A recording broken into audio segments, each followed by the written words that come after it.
Hi all, welcome to Ranjit Anesthesia Academy. Today we are going to deal with one important topic. As anesthesiologists, we use the maximum number of IV fluid. So we should have a good knowledge of what is happening to the IV fluid once you give into the intravenous route. Okay, and anesthesiologists lead all the medical specialty with the regarding intravenous fluid. So we should have good and thorough knowledge about various IV fluids available and what happens once you give the IV fluid. So you have different fluids and you have different people with different fluid requirement and you have different type of surgeries. And per se surgery can cause altered hemodynamics and injury to the tissues and lead to volume deficit.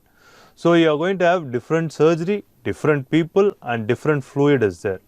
So how you are going to match these three? You have to be a magician to do that, and anesthesiologist is a perfect guy to do it.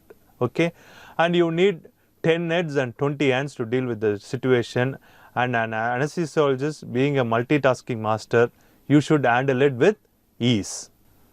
So it all started in 1832 when Dr. Thomas Latta, okay, lot of people was dying in cholera due to fluid imbalance. Lot of fluid was lost and they lost because of the patient life was lost due to dehydration. So he started injecting intravenous saline in 1832 and he saved lot of patients. So this was the first recorded event of intravenous infusion of normal saline.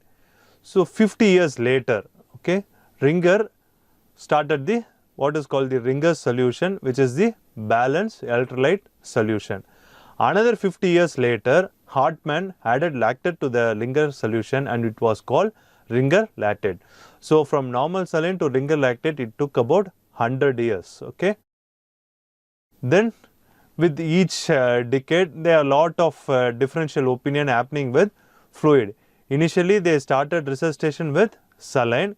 Then they slowly said saline is bad for intravenous infusion, so you should give dextrose.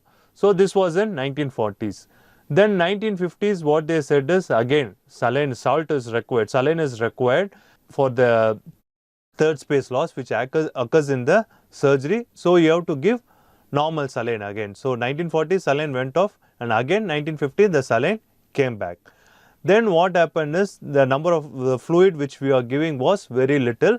So they asked to give lot of fluid. Okay. During 1980s, 90s, they assumed that the fluid deficiency was very much more in surgery and you have to give lot of fluid.